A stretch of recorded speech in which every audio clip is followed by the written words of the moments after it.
송영길 민주당 대표 취임 이후 한 달 동안 민심을 경청했지요. 오늘 조국 사태에 대해서 사과했습니다. 청년들에게 좌절과 실망을 안겨주었다. 조국 사태에 대해서 과연 입장을 어떻게 밝힐 것인가? 밝히기는 밝힐까? 당내 일부에서 반대 목소리가 있었는데도 불구하고 사과를 결심했다고 합니다. 발표 내용 들어보시죠. 조국 전 장관과 관련해서 법률적 문제는 재판이 진행 중인 상황으로 결과를 지켜봐야 할 것입니다. 조국 전 장관 가족에 대한 검찰 수사의 기준은 윤석열 전 검찰총장의 가족 비리와 검찰 가족의 비리에 대해서도 동일하게 적용되어야 할 것입니다.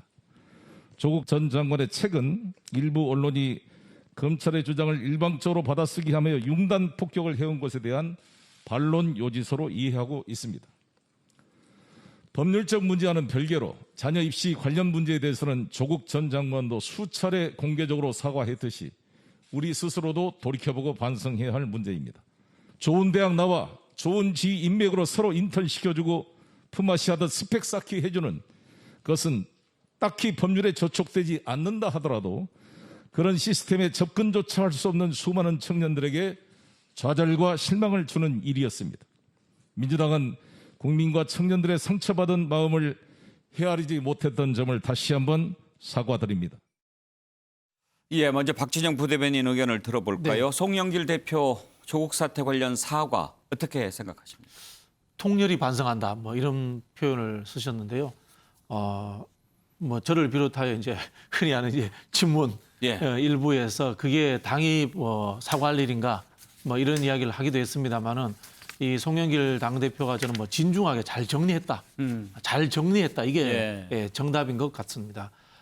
당대표라는 자리가 당의 이 구성원이 아니더라도 그 지지층들이 관심을 가지고 있는 일, 국민들이 관심을 가지고 있는 일에 대해서 한번 정리해 주는 것이 저는 굉장히 의미 있다 이런 생각이 들고요.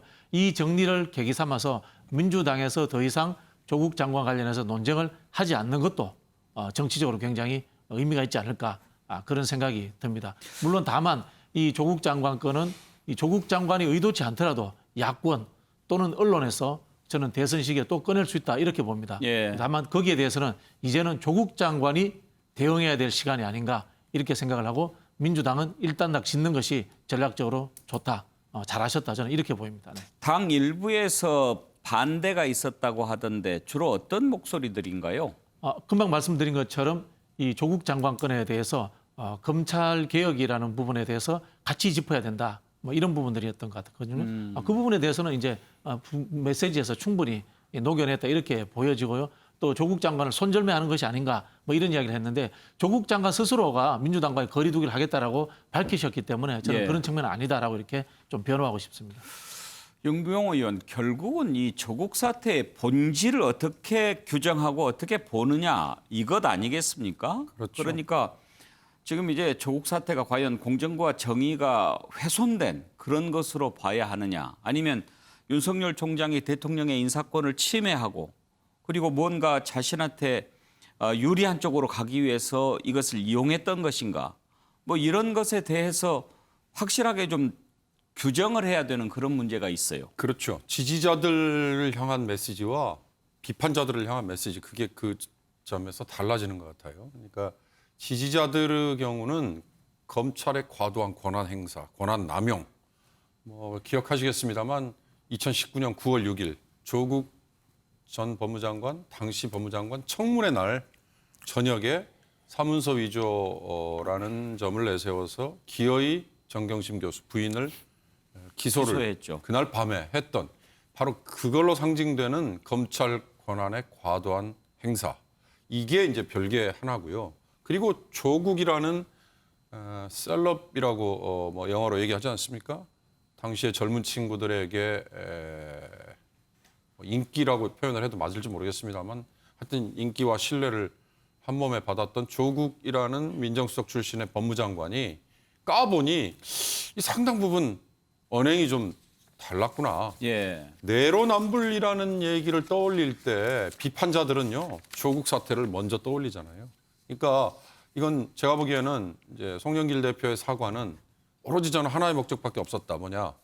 민주당에 누가 될지 모르는 대선 주자들의 부담을 덜어주는 거다. 이건. 그 사람들이 또 나서서 조국 사태에 휘말리고 조국 사태에 대해서 해명을 하고 이건 저는 찬성합니다만 이거는 아쉽습니다. 이런 얘기하는 거를 이번 기회에 싹 덜어준 거다. 찾아보니까 전 기억이 뭐 가물가물했습니다만 찾아보니까 2019년 10월에 당시에 이해찬 민주당 대표가 조국 사태에 대해서 사과를 한번 했더라고요. 예, 두 번째입니다. 당 그렇습니다. 대표 그러니까 차원에서. 그걸 근데 잘 기억을 못해요. 네. 민주당에 국민 이제 최소한 저는 잘 기억을 못했어요. 물론 그 당시에 했다는 거 나중에 생각이 났습니다. 그리고 나서 총선을 치렀는데 총선에서 이 조국 사태는 제대로 평가가 안 됐다. 왜? 코로나 때문에. 이제 그런 점에서 뭉뚱그려서 넘어가 버렸는데요. 이번에는 결국 누가 될지 모르는 민주당의 대선 주자들의 부담을 덜어주려는 저는 오로지 그 목적 하나 이거다. 예. 그런 점에서는 뭐 필요한 거였다 이런 생각이 듭니다. 최수영 평론가 지난번에 최수영 평론가가 사과에 대해서 한번 설명을 했던 게 네. 제가 기억이 나는데 오늘 송영길 대표가 이제 윤석열 조국 사태 관련 사과하면서 윤석열 총장에 대해서도 그 가족 비리에 대해서도 동일하게 적용돼야 할 것이다 이렇게 또 한 자락을 깔았어요. 네, 그렇죠. 네. 그래서 반쪽 사과다 이런 얘기가 나오는데 지난번에 최수영 평론가가 사과할 때 무슨 조건 이야기하신 적이 있었죠? 뭐 사과는 사과하는 사람이 말하는 게 아니라 듣는 사람이 충분히 사과가 됐다고 느낄 때까지 하는 것이 사과다. 그게 이제 어떤 그 메시지 컨설팅을 할 때 그게 기본적인 이제 상황이거든요. 그런데 저는 오늘 그러니까 이걸 보면서 느낀 게 그 지금 앵커께서 말씀하신 반쪽짜리라 그러는데 저는 반반 사과 이렇게 좀 반반. 얘기하는 사과. 그러니까 뭐 우리가 흔하게 하는 뭐 치킨 시킬 때 하는 예. 용어로 이제 그렇게 제가 반반이라고 표현하는데 왜냐하면은 지금 송영길 대표가 취임 이후에 가장 많이 썼던 단어가 뭔가를 제가 봤더니 소통과 경청이라는 단어를 제일 많이 썼답니다. 아마 그 이제 빅데이터가 있는 모양인데 그래서 이번 이 발표회 이름 이번 행사 이번 발표회를 갖기 전까지 한 달간 경청 행사를 가졌잖아요. 그 정확한 이름이 국민소통 민심경청 프로젝트입니다. 그래서 서울, 부산 20, 30대부터 시작을 해서 오늘 이제 총괄 발표를 하는데 사실은 스텝이 꼬였다고 저는 보는 거죠. 그러니까 오롯이 민주당의 자성과 혁신에 대해서 발표를 해야 되는데 갑자기 이 발표를 앞두고 사나흘 전에 조국의 시간이라는 책이 발간되면서 논점이 바뀌어진 측면이 있어요. 그러니까 사실 어찌 보면 송영길 대표는 좀 마음속으로 굉장히 곤혹스럽고 소갈이를 하는 그런 처지가 됐을 텐데 그러다 보니까 버무린 것 같아요. 당내 일부 아까 조금 전 이제 박진영 부대변인 말씀하신 친문 강성 지지층과 그 당의 그 한 주류의 의견을 또 듣고 또 그러나 중산층으로 대변되는 대한민국 대표적인 어떤 그 국민들의 정세, 보편적 정세에 반하지 않으니까 이렇게 섞어 나왔고 그러다 보니까 조국 전 장관에 대해서 법률적 지금 재판이 진행 중이니까 지켜보자면서 이 잣대도 동일하게 윤석열에게도 적용돼야 된다. 근데 저는 사과를 하고 얘기하는 것은 자기 당의 문제고 자기 당의 방향인데 왜 거기에 남의 얘기를 끌어들입니까? 저는 그것이 이제 말하자면 이 반성에 조금 효과와 어떤 그 진정성 좀 희석시킨 걸로 보는데 결국 이제 온당하게 국민이 받아들이는 몫이니까 저는 공당의 대표로서 여당의 대표로서 책임지고 한 건데 과연 여기에 대해서 국민이 어떤 반응을 보일지는 저는 사실은 크게 뭐 당이 기대한 것만큼은 가지 않지 않느냐 이렇게 생각을 합니다. 김한규 변호사, 오늘 민주당 대표가 조국 사태에 대해서 사과한 것은 일단 이 부분은 국민께 실망을 끼쳐드린 사건이다 이렇게 정리를 함으로써 앞으로 대선 과정에서 이제 더 이상 부담이 되지 않기를 바라는 뜻으로 하지 않았겠습니까? 정리가 된 거라고 봐야 할까요? 저는 뭐 송영길 대표의 어떤 정치적 뭐 목적이라든가 뭐 그 취지 이것은 변론으로 하더라도 이런 사과 자체는 사실은 뭐 어떤 집권 여당의 대표로서 좀 바람직하지 않았나. 그리고 국민들의 좀 약간 이 조국 사태에 대해서 갖고 있는 어떤 부정적인 인식에 대해서 조금이라도 더 짐을 덜어주겠다는 어떤 의지 이런 측면에서는 좀 좋게 판단하고 있는데요. 근데 다만 이제 안타깝게도 이런 송 대표의 어떤 의도, 그러니까 이 부분을 좀 절연함으로써 내년 대선 과정까지 이제 조국 얘기가 다시는 안 나오게 예. 이런 의도는 좀 현실적으로 좀 어렵지 않나 생각이 드는 게요. 당장 다음 주에 조국 전 장관 재판이 있습니다. 그 입시 비리에 대해서 이제 재판이 시작되고 있거든요. 그러면 또 다시 수많은 언론이 재판 과정을 모니터링하고 또 많은 기사가 또 나오지 않겠습니까? 또 검찰 입장, 변호인 입장이 나오게 되고 또 정경심 배우자죠. 정경심 교수의 또 2심 재판 결과도 이제 몇 달 후면 나올 텐데 그럼 이런 재판 과정이 계속 이어진단 말입니다. 내년 대선까지 아마 조국 장관 재판이 이어질 거거든요. 그러면 계속 조국 전 장관은 SNS를 통해서 본인 입장을 강변할 것이고 또 검찰 입장 나오고 또 여야 간에 또 못 참고 튀어나오는 어떤 정치인들의 목소리도 있을 거고요. 그래서 이 재판이 마무리되지 않는 한 이 조국 사태는 대선 과정에서 일정 부분 지분은 뭐 여야한테 어떻게 유리할지 모르겠지만 좀 계속 작용하지 않을까 이렇게 보고 있습니다. 민주당이 원하는 대로 이게 더 이상 문제가 안 됐으면 하겠지만 그렇게 될까요? 박진영 부대변인? 저는 뭐 당은 어쨌든 간에 좀 어느 정도 선을 그으면서 좀 거리를 두는 상황이 될 거다고 생각을 하는데요. 조국 장관이 책을 낸 것 자체가 이제는 외로운 검객으로서 윤석열이 대선판에 나오기 때문에 윤석열과 끝까지 싸우겠다라는 저는 의지의 표현이 아닌가 이런 생각이 들고요. 민주당이 거기에 대해서 잘해야 되는 부분들은 검찰개혁이라는 부분에 있어서는 윤석열을 같이 공격할 수 있겠지만은 조국 장관과의 연관성에 있어서는 어느 정도 거리를 두는 이런 양동작전을 어떻게 하느냐에 따라서 좀 분위기가 바뀌지 않을까 이런 생각이 듭니다. 예, 이 조국 사태는 송영길 대표가 어떻게든 입장을 밝히긴 했어야 할 사안입니다만 최근에 더욱 관심을 모은 이유는 바로 조 전 장관이 펴낸 회고록 때문이죠. 이 내용 한번 살펴보겠습니다. 조국의 시간, 조국 전 장관이 최근 펴낸 책인데요. 일단 많이 팔린다고 합니다. 베스트셀러 1위가 됐다고 하는데 그렇지만 그 내용을 두고 이런저런 얘기가 나옵니다. 본인은 참 억울하고 힘들고 뭐 여러 가지 얘기를 합니다만 이 시점에서 이 책을 펴낸 것 무슨 의도일까? 그리고 민주당 내에서도 이런저런 의견들이 많이 나오는데 그 반응을 한번 들어보죠. 이 부분은 민주당이 사과할 부분은 아니다. 이미 조국 전 장관이 개인적인 부분에 대해서는 이미 충분히 사과를 했고 민주당이 이걸 나서서 사과할 부분은 아니다 생각합니다. 오히려 이 사건을 자꾸 그렇게 몰아갈 게 아니라 윤석열 검찰총장이었던 사람이 자신의 대권을 위해서 정치적인 야욕을 위해서 자기 상급자를 정치적 희생양으로 삼은 사건이다. 검찰권 남용의 대표적인 사건이다. 저는 오히려 그렇게 이 사건을 그렇게 바라보면서 그 부분을 끊임없이 지적해줘야 된다 이렇게 생각하고 있습니다. 조국의 시간이라고 하는 책은 조국 전 장관의 자기 권리고요. 그건 그거고 그분에 대한 개인 평가가 아니라 그분이 청문회에 올라왔을 때 혹은 논란이 되었을 때 민주당은 잘했냐 그걸 보자는 거죠. 우리 여권 인사들 중에 국민적 실망 주신 분들도 있고 이때마다 혹시 우리가 엄정하게 잘 했느냐 그 춘풍추상 이렇게 했느냐라고 하는 부분을 돌이켜보고 국민 반성할 수 있으면 반성을 당연히 해야 돼요. 예, 윤경호 의원 역시 이제 친문이라고 하는 김용민 의원은 또 그 부분에 대해서 옹호하고 박용진 의원은 지금 비판하고 이런 입장 아닙니까? 그런데 과연 조국 전 장관이 이 책을 펴냈을 때 무슨 생각을 갖고 펴냈을까? 어떻게 생각하세요? 저는 오늘 송영길 대표의 사과 중에 자녀 입시 비리 뭐 이쪽에 대해서 사실은 좀 고개를 숙였다 아니면 시중에 사람들이 생각하고 있는 거에 좀 공감을 한다라는 뉘앙스의 얘기 그런 게 흔히 말하는 내로남불을 얘기할 때요. 처음에 조국 전 장관 자녀의 입시 비리 관련해서 뭐 인턴 경력에 대한 시비가 있고 뭐 이럴 때 나온 얘기 중에 하나가 그거 뭐 강남의 어느 지역의 학부모들이 안 하는 사람이 누가 있느냐라는 식의 얘기가 돈 적이 있었어요. 저는 그게 참 정말 위험한 표현이고 위험한 생각이다라는 좀 반박을 한 적이 있는데요.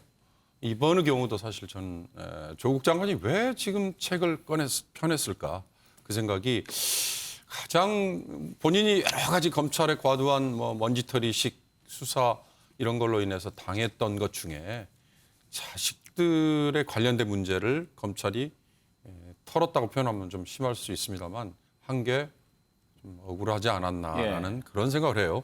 부인 정경심 교수와 관련돼서는 재판에서 이미 일부 무죄가 난 것도 있고 유죄가 난 것도 있고요. 한동훈 검사장이죠. 뭐 비판했지 않습니까?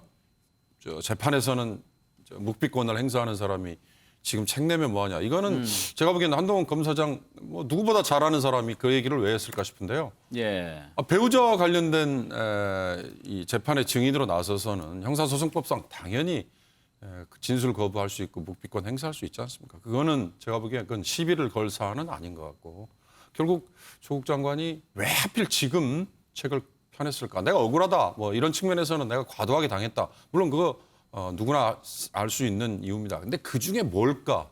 결국 자녀들과 관련된 그게 아닐까 저는 그런 생각을 해봤습니다. 하기야 최수영 평론가, 유인태 전 의원도 그런 얘기를 하시더군요. 이렇게라도 책 안 쓰면 아마 우울증 걸렸을 거다. 네. 예. 저는 뭐 사실 개인적으로는 저는 이해를 합니다. 그런데 이제는 원튼 원하지 않든 조국과 윤석열은 또 다른 2라운드를 치를 수밖에 없는 지금 시간에 접어들었습니다.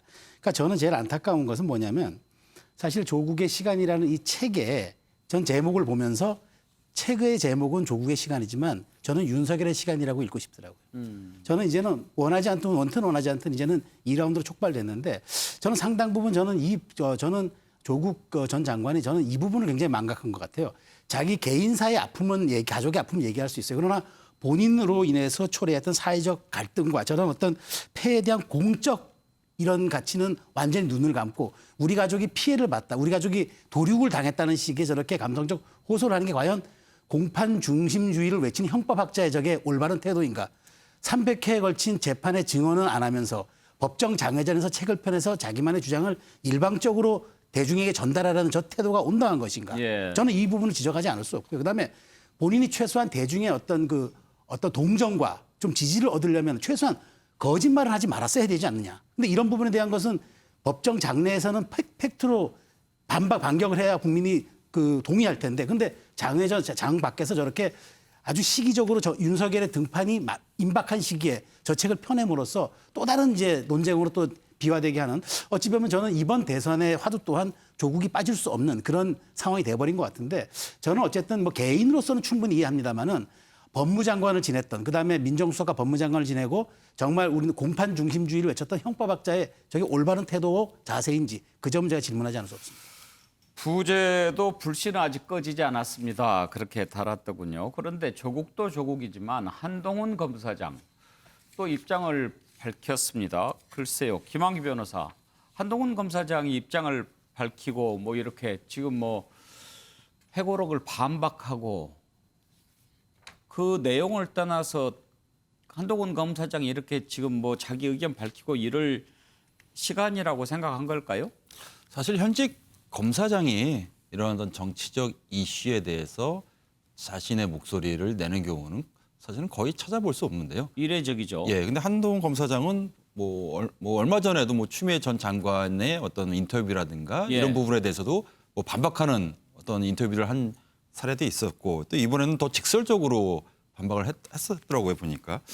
근데 뭐 여러 가지 이유가 있겠지만 저는 그게 두 가지라고 생각이 듭니다. 하나는 이런 조국 전 장관 수사, 물론 한동훈 검사장은 그 전에도 뭐 국정농단 수사라든가 뭐 사법농단 수사를 했지만은 사실 국민들에겐 지금 조국 전 장관을 어떤 수사를 직접적으로 그 당시 지휘를 했던 반부패 검사장이 형사부장이었으니까 그런 인식이 강하거든요. 그러면 이 조국 전 장관의 수사 결과 진행 상황이 어떻게 보면 본인의 어떤 검사 어떤 커리어에서 가장 핵심적인 부분이기 때문에 여기서 밀리면은 자기도 이제 어떻게 보면은 뭐 검사 인생 자체가 무너질 우려가 있다 이런 부분도 있고요.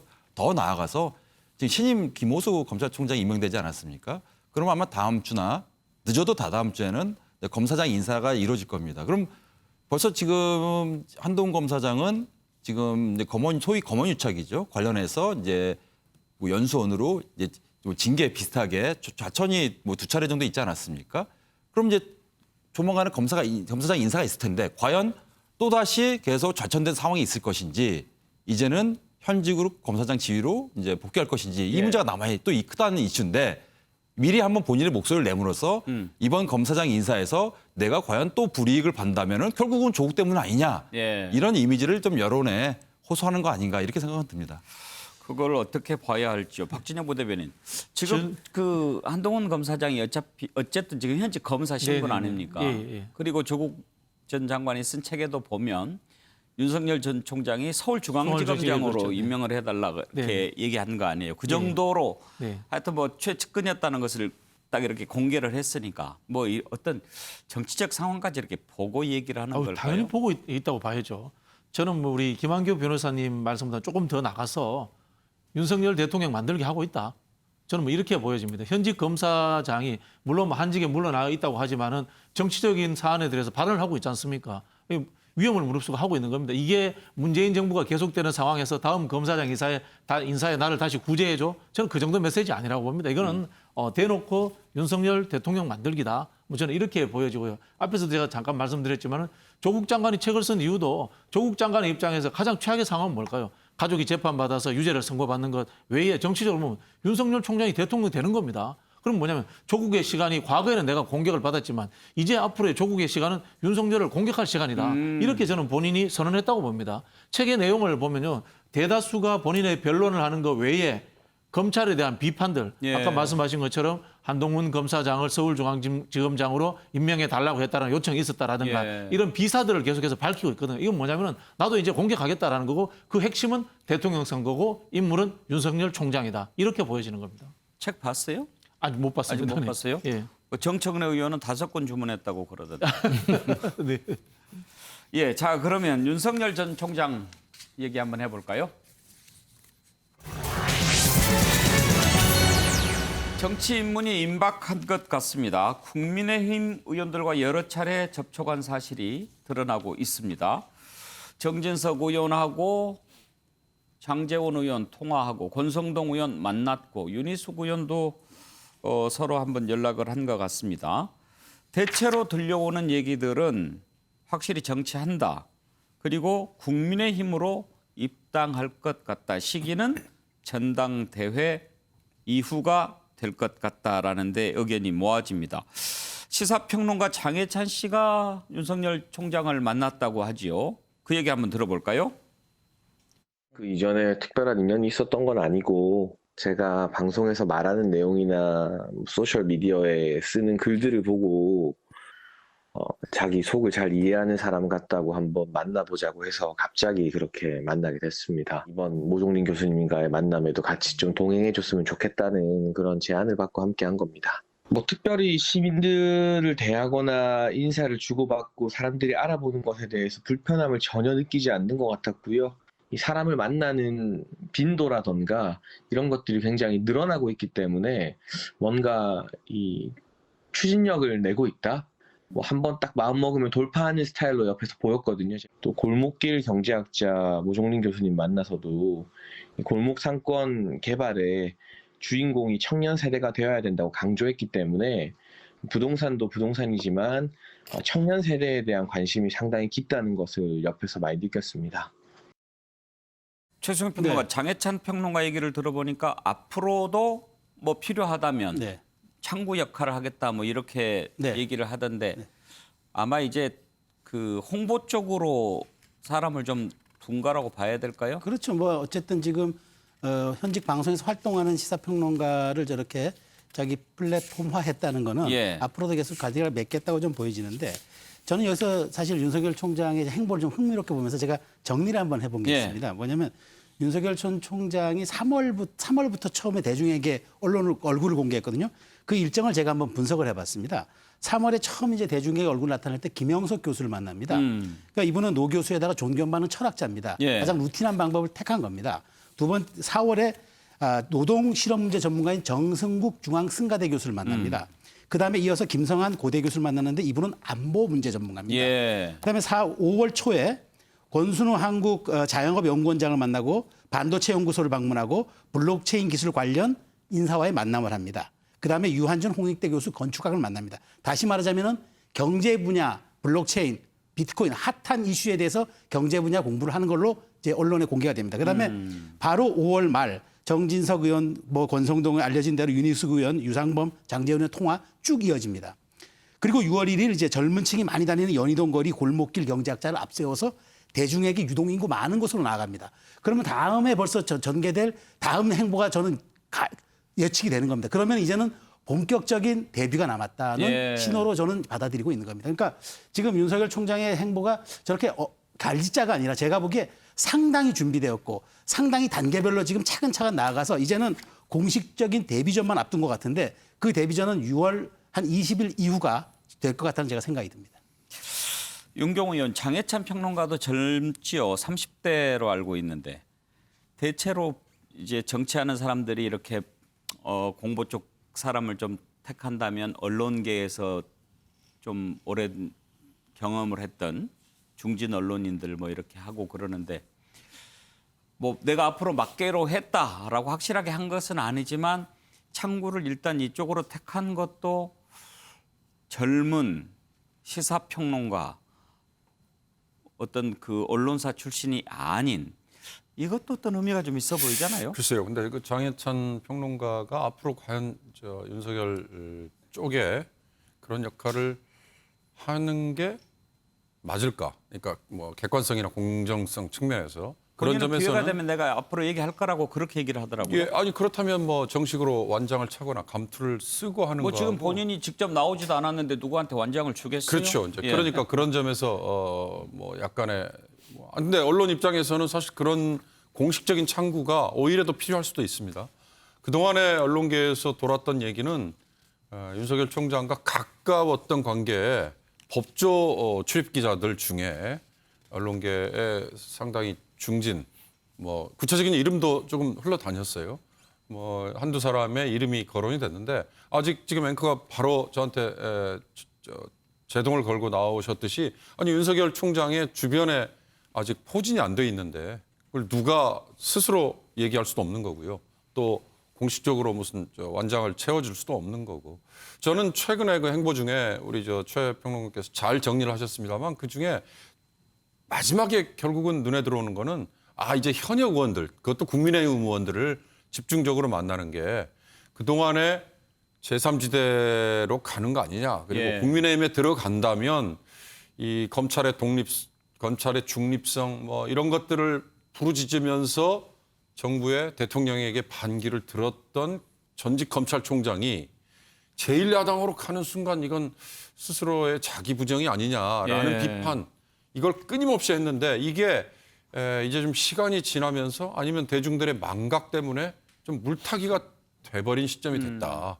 이제는 선택이 오로지 하나 국민의힘으로 가는 것밖에 안 남게 비춰졌다.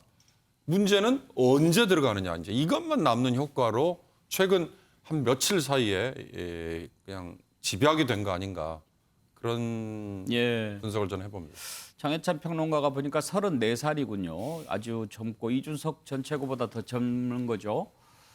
내가 방송에 나와서 이런저런 얘기하는 것을 좀 눈여겨보고 관심을 가진 것 같다. 그리고 자기 속을 잘 이해하는 사람 같다. 그래서 한번 만나보자고 해서 만나게 됐다. 이렇게 얘기를 하는데 최수영 평론가는 연락 안 왔어요?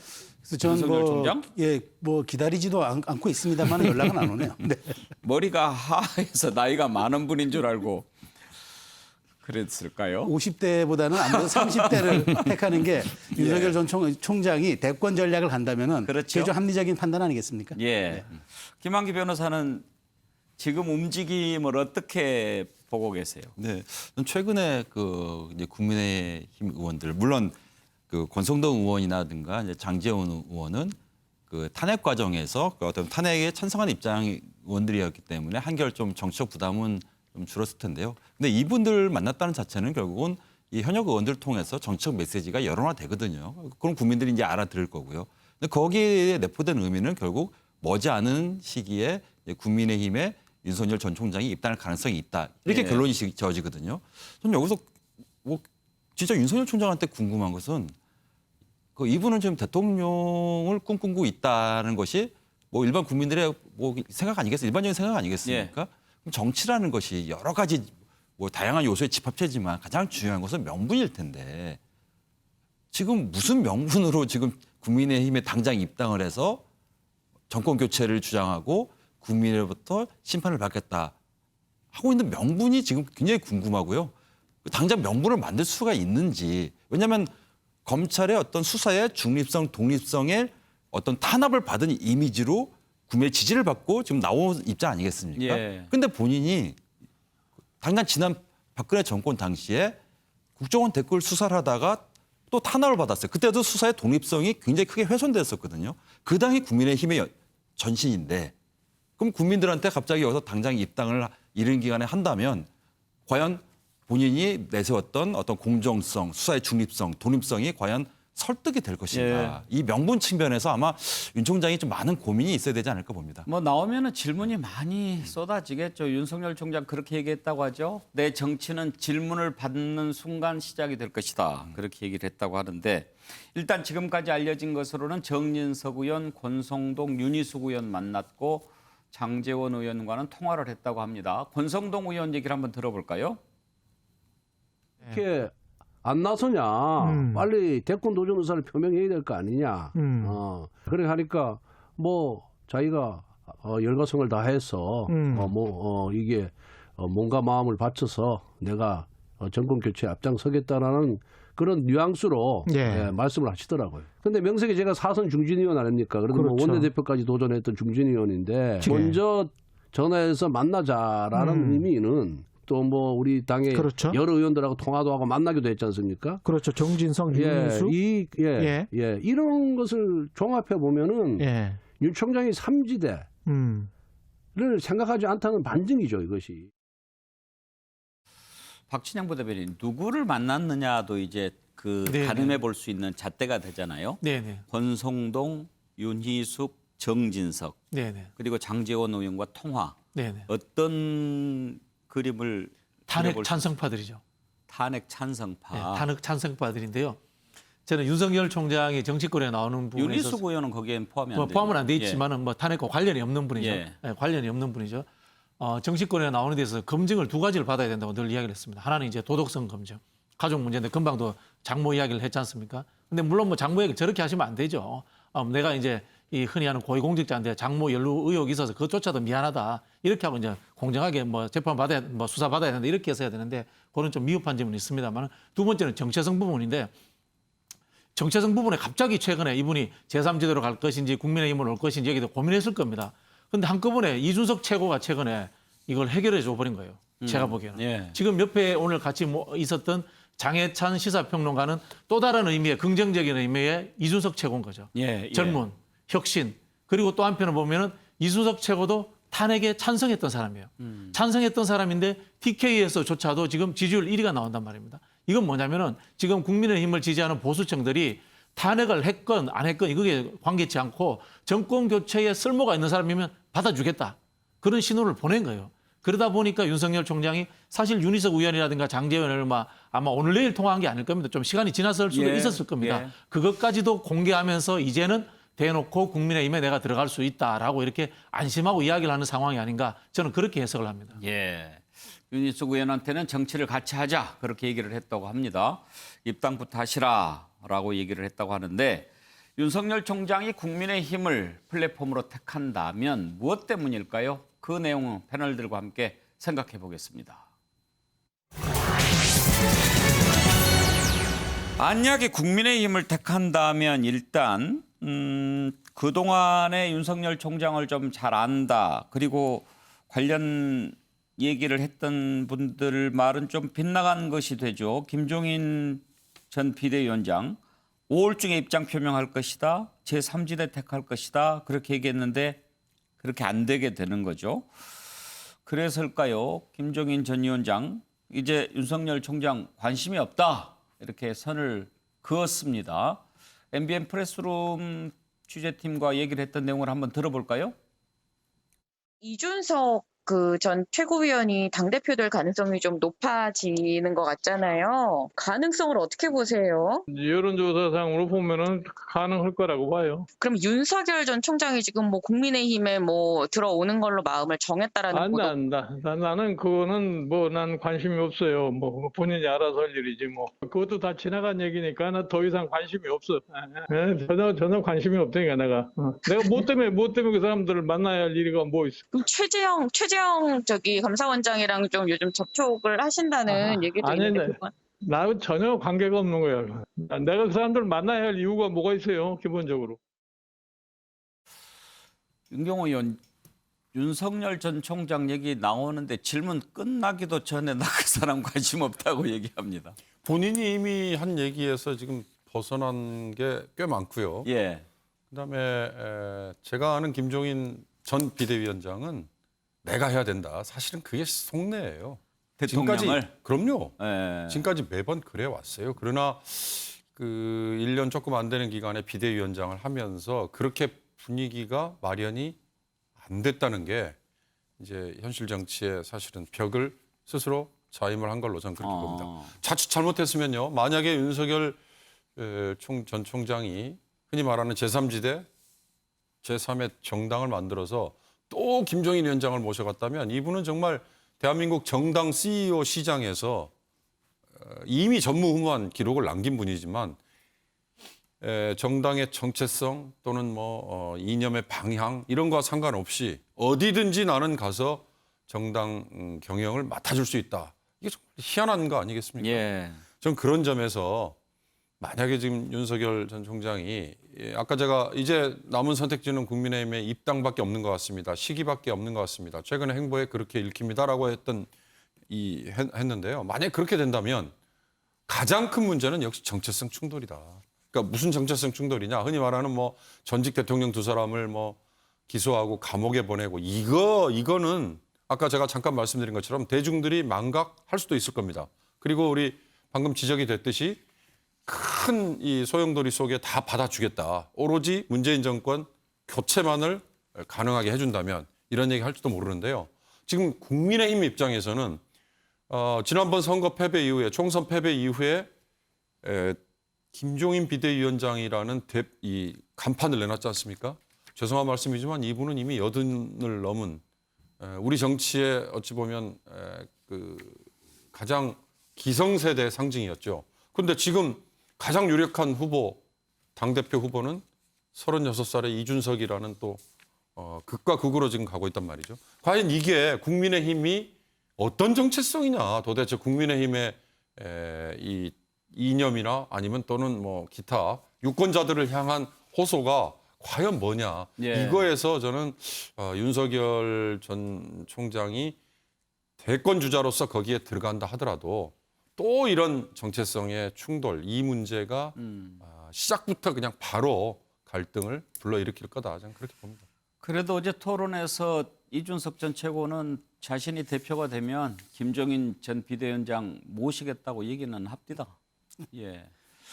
그런데 최수영 평론가, 김종인 위원장 목소리 이렇게 들었을 때 딱 그 사람 관심이 없다라고 하는 톤이 옛날에 안철수 대표 그 별로 이렇게 안 좋게 얘기할 때 그 칼라하고 비슷하지 않습니까? 저도 밖으로 연상이 되더라고요. 그러니까 쉽게 말해서 좀 삐져 있다. 난 이런 그 좀 그 느낌이 들어오는데 그러니까 왜 내가 이렇게 무시받아야 하나 화가 난 약간 느낌을 받았는데 뭐 제가 보기엔 어쨌든 지금 윤석열 전 총장은 지금 김종인 전 위원장이 관심이 아니라 최근의 행보를 보면은 지금 타겟팅을 하고 지금 움직인다고 저는 보여집니다. 좀 전에 그 분석에 잠깐 분석해 줬지만 왜 이 사람들을 만났을까 놓고 제가 한번 저는 분석을 해봤냐면 정진석 의원은 충청입니다. 네. 친가 고향이에요. 아버지 고향이에요. 네.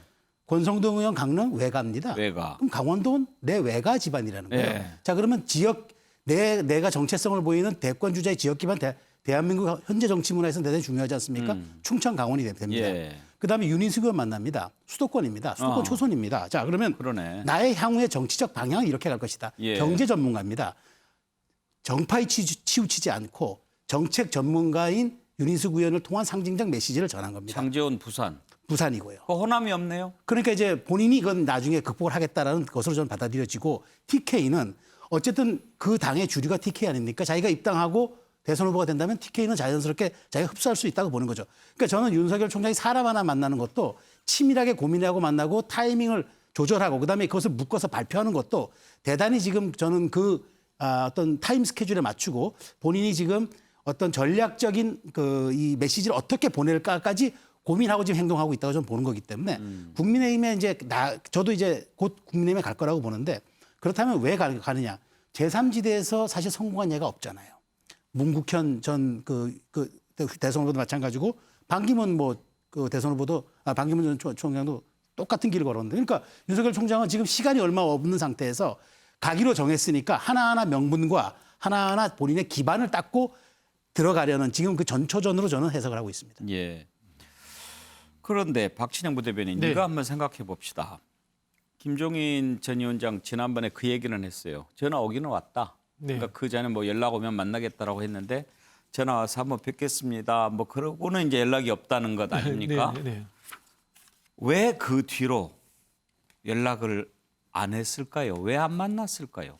금방 제가 뭐 말씀드린 것처럼 이분이 정치를 하려면 명분이 있어야 되지 않습니까? 네. 현재 명분이라고 하는 측면이 문재인 정부에서 탄압받았다.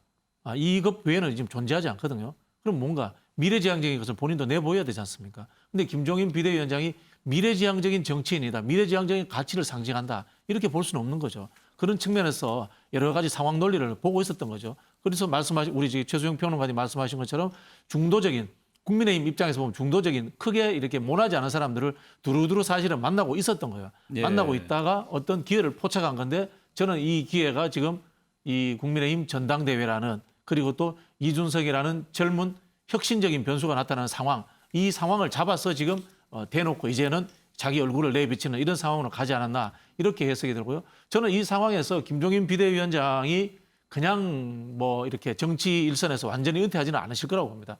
또 다른 자신의 프레임을 가지고 윤석열 총장을 공격하거나, 또는 어떤 표현이 그렇습니다만은 이 거래를 제안한다거나, 저는 그럴 수 있다고 보는데, 그 하는 키워드는 제가 봤을 때는 유능이냐 무능이냐고 하는 그런 실력의 문제를 가지고 윤석열 총장에게 본인이 어떤 제안을 하거나 반대를 할 것이다, 이렇게 저는 예측을 해봅니다. 김만기 변호사 보시기에도 윤석열 총장 국민의힘 갈 것 같습니까? 저는 뭐 어차피 내년 대선 전에는 사실은 국민의힘과 손을 잡는 모습은 나올 것 같은데요. 그 시기 문제입니다. 시기 문제인데, 저는 아까도 말씀드렸듯이 뭐 전당대회 직후에 바로 입당하는 모습을 보인다면은 좀 약간 좀 개인적으로도 괜히 궁금하고, 과연 어떤 메시지를 국민들에게 던질지 괜히 궁금하긴 한데요. 제가 생각했던, 그리고 또 많은 사람들도 당장에 입당할까 이렇게 의문이 있었는데, 제 최근의 행보를 보면 전당대회 직후 늦어도 뭐 7월 정도에는 좀 국민의힘에 입당하는 모습을 좀 보여줄 가능성이 높다고 보입니다. 예. 다음으로 넘어가겠습니다.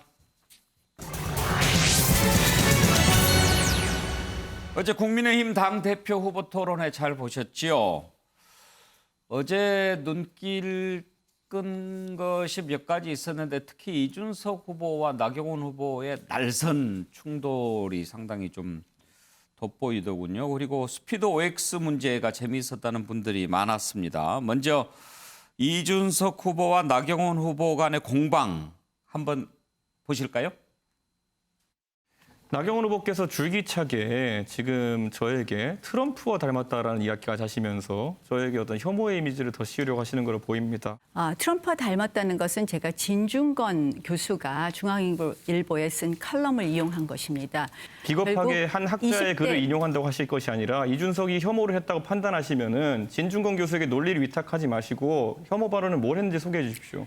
바른미래당에서 징계받은 것도 안철수 지금 대표에 대해서 매우 심한 말씀을 하셨다가, 그 부분에 대해서도 그 부분이 질문과 인정이 전혀 관계없는 되고, 말씀하고 제가 계신데, 여기서 그 욕설을 옮길 수는 없지 않습니까? 제주도권 토론이고요. 제가 안철수 대표에 대해서 했던 발언은 사석에서의 발언이었고, 안철수 대표가 그렇게 하면은 비읍시읒 되는 거지라는 발언을 했습니다. 그런데 거기서 저는 그것이 문제가 될 만한 발언이라고 생각하지 않고요. 혐오 발언을 이야기하라고 그러셔서, 결국은 그 과정에서 20대 남자의 분노를 극단적인 페미니즘과 연결하시지 않았습니까? 그래서 예, 알겠습니다. 그 제가 나경원 후보보다 여성에서도 드립니다. 지지율이 높다는 여론조사가 많다는 것을 상기해 드리고요. 예. 어제 토론 보셨어요, 윤경호 의원? 예. 뭐 보지 않을 수 없죠. 요즘. 예. 저는 지난번에 민주당 토론회 시청률과 예. 국민의힘 토론회 시청률의 격차를 보고 깜짝 놀랐습니다. 관심 높았어요. 그런 점에서 이준석이라는 이 카드 하나가 지금 먹히고 있다. 근데 도대체 이게 뭘까? 처음에는 젊다는 이유 하나였다 이랬는데, 어제 토론회를 뭐 좀 조금씩 보면서 느낌은 1대 4의 토론회구나. 그러니까 얼핏 보면 나경원 대 이준석의 싸움 같지만 나머지는 거의 뭐 들러리 같이 돼버렸고요. 이 지금 결과도 이럴 것 같고 문제는 이제 이준석이라는 대표가 이끄는 국민의힘의 모습은 어떨까? 이거는 그림은 잘 그려지지 않아요. 그러니까 이준석이라는 젊은 정치인은 오로지 이미지 하나로만 지금 덧씌워져 있어서 그 이미지 안에 위기관리라든지 아니면 앞으로의 미래 비전이라든지 역설적으로는 이준석 지금 국민의힘 이준석 정치인이 대표가 된다면 이제 이 당의 대권 후보 중심의 당 운영이 더 빨라질 수밖에 없을 것 같다 이런 생각이 좀 들었습니다. 그런데 어제 보시고 어때요? 1대 4라고 방금 말씀하셨는데 이러다가 이준석 대표가 될 수도 있겠구나 이런 생각 많이 들죠? 김종인 전 비대위원장이 한 얘기가 지금 많은 사람들이 이러다가 뭐 될 것 같네라는 식의. 그분이야 뭐 여기에서 이준석 전 최고 말고 마음에 드는 사람이 없어서 그런 얘기 개인적인 감정이라면 좀 문제가 있는 거고요. 저는 분석하는 분들 얘기 중에 이런 게 귀에 들어오더라고요. 지금 코로나 사태 때문에 과거처럼 체육관에 모여가지고 직접 투표 이런 거 못하지 않습니까? 당원 투표의 비중이 70%로 높아졌지만 이게 대부분 모바일 온라인으로 이루어지잖아요. 이런 게 바로 이준석 전 최고위원처럼 이렇게 이미지로 상당히 인기를 쌓은 사람들에게 유리하게 지금 여건이 조성되고 있다. 그게 당선 가능성으로 연결이 되는 것 같다 이런 느낌이 듭니다. 최수영 평론가 이제 아까 그 중간 부분을 좀 편집해서 이렇게 들었는데 맨 처음에 앞에 부분 얘기는 그런 얘기였어요.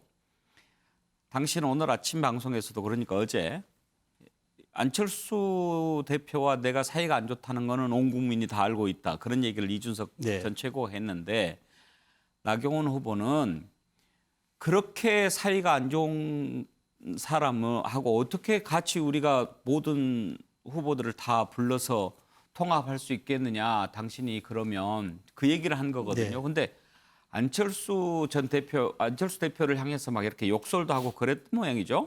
저도 처음 들었습니다. 사실 뭐 바른미래당 시절에 뭐 그렇게 사석에서 얘기를 했다는데 저는 어쨌든 지금 그 중진들이 좀 선거 전략이 잘못 가고 있다고 저는 봐요. 그러니까 뭐냐면 이게 이제 그 개판 논쟁 프레임을 이제 씌우면서 저는 그게 오히려 이준석 전 최고의 주목도를 더 높여줬어요. 그러니까 어른스럽지 못하게 일단 비춰지고 중진답지 못하게 비춰지고 무언가 중진들이 신인을 상대로 뭔가 더 씌우려는 듯한 그렇게 비춰지는 순간 이제 이게 이준석 최고로 힘이 저는 굉장히 몰리는 눈덩이 효과가 저는 발생됐다고 보는데 저는 지금 시대적 어떤 이 정치 문화가 지금 사실 우리가 국민의힘 하면은 아스팔트 보수를 떠올렸잖아요. 그러니까 저는 차도를 누비던 아스팔트 보수가 이제 인도로 올라와서 대학로로 향하고 있는 지금 그 형국인데 그걸 못 읽고 있다는 것 같습니다. 그러니까 물론 저도 정치평론하는 패널이지만 사실 저도 이준석 현상에 대해서 초반에는 저도 많은 좀 오류를 냈던 점은 저도 사실 반성을 합니다. 왜 이렇게 시대의 변화 흐름을 정확하게 읽지 못했는가 그런 반성을 하는데 저는 지금 국민의힘 중진들이 마찬가지입니다. 지금도 똑같이 저렇게 무언가 이준석을 상대로 저렇게 싸우려는 듯한 그다음에 가르치려고 하고 그다음에 잘못을 끄지면서 징계하려고 하는 듯한 저런 태도들은 결코 대표 선거 전략에 도움이 안 된다고 보여지는데 어찌됐건 지금 국민은 새로운 시대 교체를 원하는 것을 넘어서 변혁 이런 차원이 아니라 정말 그 전환을 요구하는 지금 단계에 와 있는데 그것을 조금 좀 간과한 것이 아닌가 저는 그렇게 봅니다. 중진들이 이준석 후보에게 개파의 굴레를 씌우려다가 오히려 자신들이 낡은 정치인이다라고 하는 대치기를 당했다 이렇게 보는 거죠. 주호영 후보는 이준석 후보를 향해서 엘리트주의 이런 비판을 하더군요. 한번 들어보시겠습니까? 이준석 후보는 너무 실력주의 공정만 강조하는 것 같다. 엘리트주의, 실력주의. 일견 그 안에서만 보면 공정한 것 같죠. 그러나 또 큰 틀로 보면 전체적으로 보면 기울어진 운동장이라든지 또 모든 것이 그냥 실력, 성적, 머리 이런 것만 되는 것은 아니거든요. 또 정치는 꼭 배운 사람만 하는 것이 아니고 지혜라는 것은 꼭 무슨 아는 것과는 다를 수도 있기 때문에 그것이 가지고 올 혼란이나 위험성을 제가 걱정하는 것이고요. 김한규 변호사 이제 저 얘기는 그거였어요. 공천 같은 거 줄 때 시험 보자 이런 얘기를 이준석 후보가 했나 봐요. 어떻게 그 정치인을 시험으로 뽑을 수 있느냐. 그러니까 이제 이준석 후보는 그래도 선출직 공직자라면은 엑셀이라든지 이런 능력은 좀 갖춰야 된다. 정치인 자격 시험제 이런 것을 공약으로 내세우겠다라고 한 것에 대해서 반박한 건데 김학의 변호사 이준석 후보는 하버드 출신이잖아요. 그러니까 네, 뭐 맞습니다. 공부 잘하고 머리 좋고 시험 잘 보고 이런 것을 오히려 지금 주호영 후보는 좀 비판하는 그걸 좀 뭐랄까 오히려 그게 엘리트주의 아니냐 이렇게 지금 하려고 하는 것 같았어요. 원래 그 주호영 후보의 어떤 지적이 이건 너무 당연한 말이고요. 저거에 대해서 반박할 수는 없는 말입니다. 이거에 대해서는 사실은 뭐 이준석 후보도 워낙 아까 말씀하셨듯이 뭐 하버드 출신의 똑똑한 후보니까 다 알아들어요. 그런데 문제는 왜 특히 이제 20대, 30대 이 젊은 어떤 층들이 왜 이준석한테 열광할까? 이 부분을 지금 주호영 후보가 약간 간과한 것 같아요. 저도 뭐 이준석 후보는 의도적으로 사실은 이런 공정성이라든가 이런 부분을 계속 이슈로 삼고 있거든요. 그냥 아까 말씀드렸듯이 주호영 후보 너무 당연한 말을 했음에도 불구하고 그것은 뭐냐면은 사실은 뭐 최근에 논란이 되고 있는 어떤 뭐 계층 세습 문제라든가 계층의 어떤 뭐 사다리가 무너지지 않았느냐라든가 사실 20대들의 어떤 취업 문제라든가 이런 공정성을 아주 이준석 후보가 아주 영리하게 그거를 낚아채서 계속 이슈. 최근에 낸 책 보니까 그 책에서도 제목 자체가 공정이란 말이 들어가요. 예. 저는 야당 국민의힘에서 공정이 이슈가 된 것에 대해서 사실 놀라워요. 공정 이슈는 원래 민주당 이슈였거든요. 근데 지금 야당에서 이게 서로 후보들끼리 얘기한 것도 되게 흥미롭고요. 어제 방송 보면서도 야, 제가 국민의힘의 어떤 대표 어떤 이런 경선 과정을 이렇게 계속 재밌게 보는 것도 예. 제가 언제 있었나 할 정도로 흥미로웠는데요. 처음이죠, 뭐. 예, 이게 있었는데 하여간 흥행 자체는 성공한 것 같습니다. 박진영 부대변인 정치인 자격시험 어떻게 생각하세요? 뭐 교양 시험 정도는 한번 볼 필요도 있지 않나 이런 생각도 그래요? 저도 사실 해봅니다. 어. 워낙 실력 떨어지는 분들이 많아서 뭐 그런 생각을 해보는데요. 예. 그걸 이제 커트라인이 아니고 최소한의 자격 요건 정도 뭐 이 정도 생각은 가지고 있는데요. 제가 이 나경원 의원이나 이러면은 이준석 최고가 사실 저 자리에 온 것도 완전 경쟁해서 온 게 아닙니다. 그 비판을 하고 싶어요.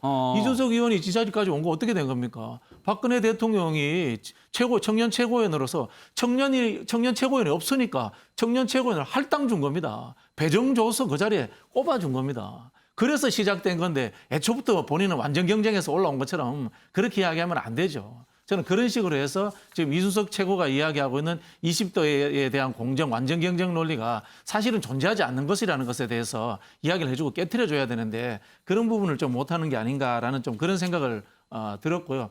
저도 이제 최근에 이준석 최고에 대해서 굉장히 이제 혁신적인 부분에 대해서 칭찬을 했습니다만은 실제로 보고 있으면 당돌함을 넘어서 같이 토론하는 사람에게 비겁하다 이거는 좀 예의 없는 행동입니다. 실제로 보면 예의 없는 행동이고 이거는 보수가 가야 될 길이 아닙니다. 보수는 예의와 공동체, 온정주의 이런 것들을 가치를 가지고 있어야 되는 부분에서 저는 한편으로 우려를 가지고 있는 게 이 한국 보수가 이 태극기라는 아스팔트 보수와 더불어서 이제는 20, 30대들의 이 스킨헤드 보수가 나타나면 어떨까 하는 뭐 그런 사실을 좀 우려도 해보고요.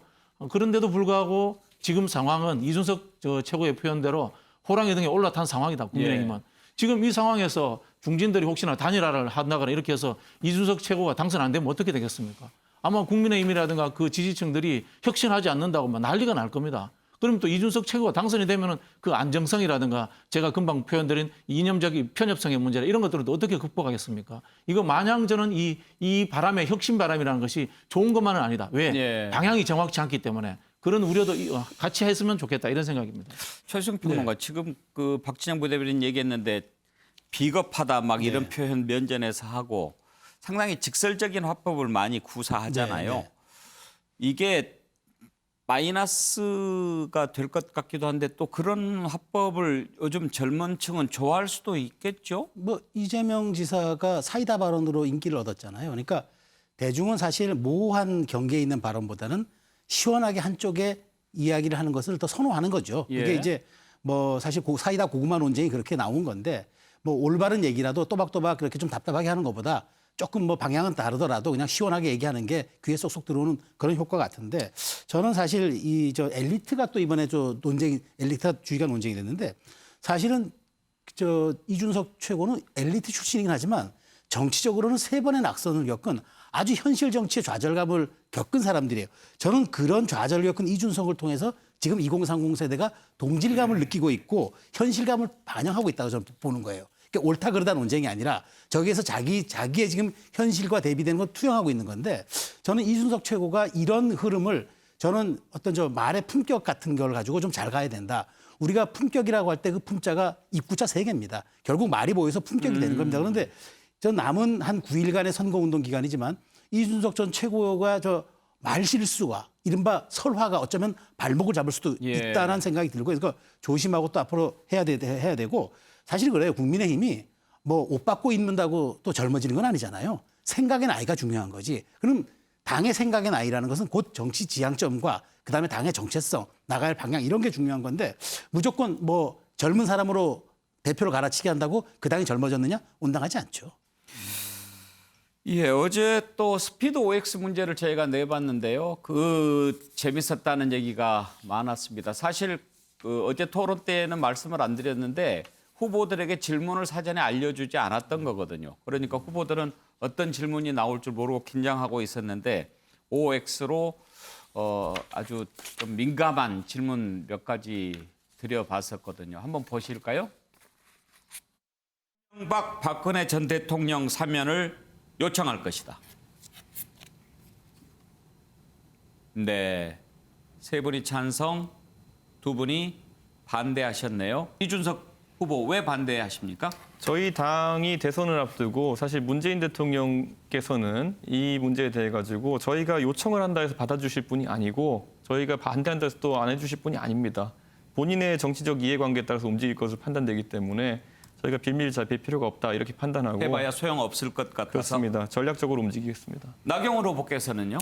사면은 문재인 대통령의 결단의 문제입니다. 따라서 우리가 애걸할 것이 아니라 이 부분은 지켜보는 것이 맞다.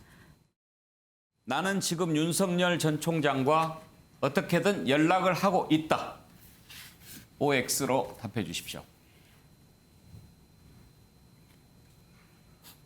2분이 연락을 하고 있다고 말씀하셨는데 나경원 후보께 혹시 어떻게 언제 연락하셨는지 여쭤봐도 될까요? 자세히 말씀드리는 것은 적절하지 않다고 생각합니다. 네. 아무튼 연락을 하고 있다. 저는 우리 야권 후보들 모두를 우리 당에 모시고 오는 것은 당대표의 가장 중요한 책무라고 생각을 합니다. 그런 의미에서 직접 간접적으로 이 야권 후보가 될 수 있는 분들 안철수 당대표를 포함해서 모두와 소통 관계를 가지고 있는 것은 매우 중요하다는 생각이고요. 그런 의미에서의 신뢰관계가 충분히 있다 이런 말씀을 드립니다. 네, 조영 후보도 연락하고 계신다고요? 예, 제가 구체적으로 누구와 언제 어떻게 연락한지를 다 말씀드리는 것은 적절하지 않고요. 예. 저는 한 3주 전에 어느 토론회에서 제가 당대표가 되면 윤석열 전 총장을 즉각 입당시키겠다 이렇게 말씀을 드렸는데 그 이후에 그런 반박이 전혀 없었고 또 어제 오늘은 입당 가능성까지 비쳤다. 그 정도로만 말씀을 드리겠습니다. 네, 알겠습니다. 네, 윤경호 의원 어제 OX가 막 갈렸는데 5 후보가 모두 동그라미를 든 질문도 하나 있었어요. 맞습니다. 홍준표 의문의 1승 홍준표 재입당. 예. 저는 가만히 앉아서 어부질이 가장 득본 사람이 홍준표 홍준표 의원이다. 모두 다 지금 찬성했지 않습니까? 저는 저게 가장 눈길을 끌었고요. 누가 되더라도 들어오게 됐어요. 네. 그리고 김종인 재추대 그 얘기는 사실 김종인 위원장을 다시 불러온다. 글쎄요, 김종인 위원장 이제 조영 후보는 좀 본인이 좀 부담스러운 부분이 있으니까 유보 입장을 밝혔는데 이준석 후보는 이렇게 선대위원장으로 모시겠다 그렇게 얘기를 하더라고요. 윤석열과 연락 대목에서 제가 이런 거 정말 취재 정확히 하고 말씀드려야 될 일인데요.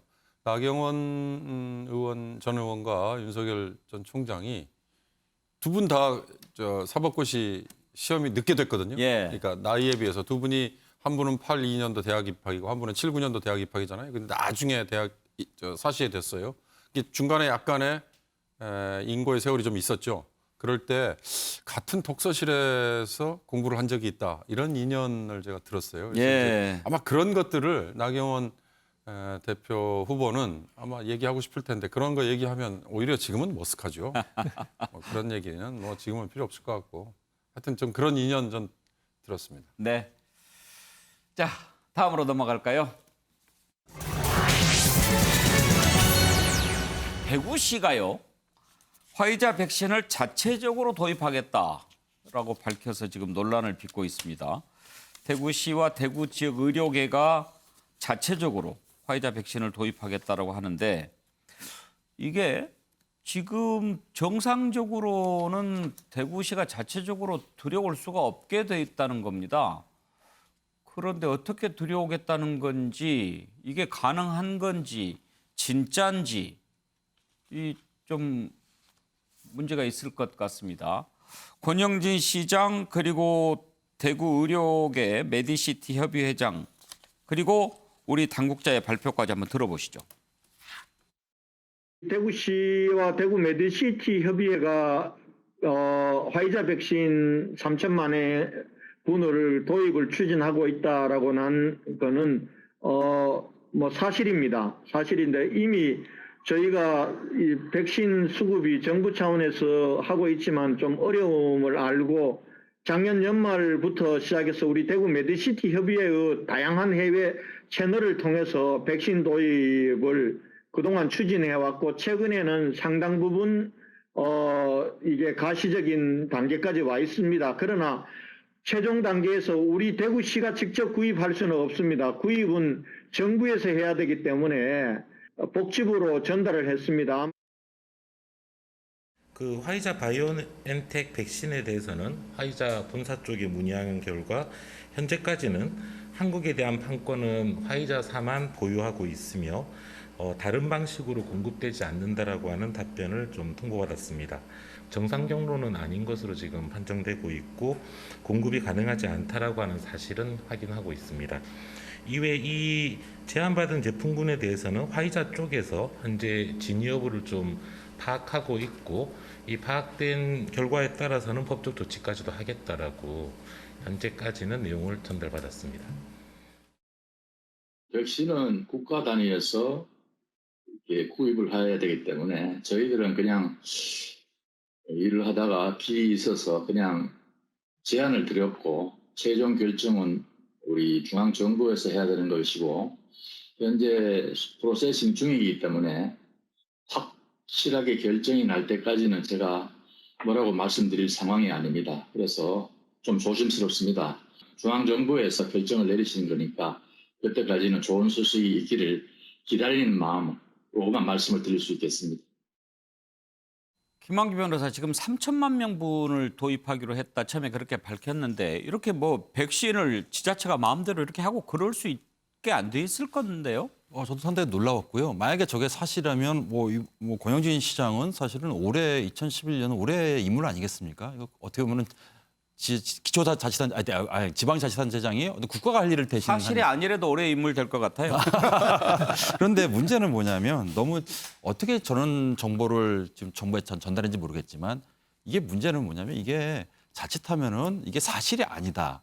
이렇게 걸리면은 상대방 측에서 사실은 이거는 법적으로 아까 저추위 법적으로 문제 삼을 수도 있는 영역이거든요. 왜냐하면 이게 국민들에게 커다란 혼란을 줬을 뿐만 아니라 마치 정부가 3천만 명분의 어떤 이런 백신을 취득할 수 있음에도 불구하고 좀 약간 손 놓고 있었던 거 아니냐 이런 국민들의 오해 준 것뿐만 아니라 그 당의 백신 회사 측에서는 이거 뭐 일정 부분 사실은 뭐 명예훼손까지 뭐 당장 된다 이렇게 단정할 수 없지만은 그런 어떤 법적 논란까지 생길 수 있는 부분이에요. 이 부분에서는 권 시장이 이건 조속히 뭐 진위 여부를 좀 해명을 해서 더 이상 혼란을 좀 막아야 되지 않나 이렇게 보고 있습니다. 최수영 평론가 이게 이제 희망 고문 문제도 있지만 만약에 안 들여온다면 뭐 들어오기 힘들 것 같아 보이는데 그걸 떠나서라도 만약에 어떤 사기라든지 또는 뭐 브로커 농간이라든지 이런 것에 휘말렸다고 그러면 또 다른 문제가 되잖아요. 그러니까 이게 어떤 어떤 제품이나 이런 품목이 이슈가 되면 유사 제품들이 나오는 이런 현상과 비슷한 건데 지금 백신이 온 국민의 지금 그 머릿속을 지배하고 있으니까 이런 뉴스가 나왔는데 저는 대단히 그 위험하다. 왜냐하면 광역자치단체는 지방정부잖아요. 그러면 사실은 군사, 외교 빼놓고는 거의 모든 일을 다 할 수 있는 기관입니다. 그런데 여기에 수장이 저런 데 대한 검증이 없이 그냥 발표를 해버리면은 저런 것들이 이른바 가짜뉴스가 또 생산 유통될 수 있는 환경을 만들어줍니다. 그래가지고 만일 3천만 명 본 저 어마어마한 것을 못했는데 이것이 가짜뉴스로 유통되다 보면은 엄청난 사회적 갈등과 비용이 소요될 수도 있어요. 그래서 저는 이런 부분에 대해서 중앙정부에 단순히 요청했다, 그러니까 한번 검토해달라 이런 이야기를 할 것이 아니라 최소한의 사실관계 확인할 수 있는 장치들이라든가 과정들은 자치단체장으로서 충분히 있었을 텐데 왜 그렇게 급속하게 서둘렀는지 혹시 자신의 정치적 입지를 위해서 저것을 조금 활용한 것은 아닌지 이런 부분들은 사실 이런 과정에서 좀 정밀하게 들여다볼 필요가 있다. 좀 그거 말씀드리고 싶습니다. 윤경호 의원, 이 코로나 사태에서 권영진 대구시장이 그 보였던 행태 가운데 몇 가지 좀 논란이 됐던 게 있어서요. 지난 1월에도 대구시가 자체적으로 뭐 영업시간 우리는 더 9시 이후에 하겠다. 뭐 이렇게 발표했다가 또 취소도 하고 그랬단 말이에요. 리바운드죠. 그러니까 대구가 한동안은 가장 확진자가 단기간 내에 많이 늘어나서 모두의 주목을 받았다가요. 또 대구라는 표현만 하다가 또 정치적으로 설화를 입는 그런 경우도 있지 않았습니까? 저는 이게 단순히 뭐 어느 뭐 무역회사라고 얘기를 했는데 브로커들에게 사기를 당했다 이걸로 그치지 않고요. 자칫 잘못하면 아니 지방정부와 대구시 의사협의회 비슷한 뭐 메디시티 협의회도 하는 일을 중앙정부는 안 하고 뭐 하고 있었느냐. 자칫 잘못하면 이런 불똥이 튀게 돼 있어요. 이게 그러니까 간단한 문제가 아닌 거죠.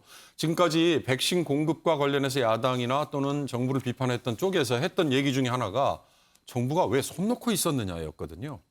근데 정말 손 놓고 있었느냐 아니면 백신 도입에 대해서 판단을 좀 잘못했느냐. 그러니까 우선순위에서 부여를 안 했느냐. 그러나 인정했지 않습니까? 우선순위 부여 안 한 건 맞죠. 왜? 과거에 메르스 때, 사스 때 백신 몽땅 도입했다가 그거 그냥 안 쓰고 전부 쌓였던 거 감사원이 뭐 감사했던 이 아픔이 있거든요. 그러니까 지금 이 문제는 단순히 사기 이게 아니고 자칫 잘못하면 중앙정부에 대한 공격으로 가기 때문에 방역 문제만큼은 그렇게 하면 안 되죠. 그렇습니다. 빨리 정리를 해야 될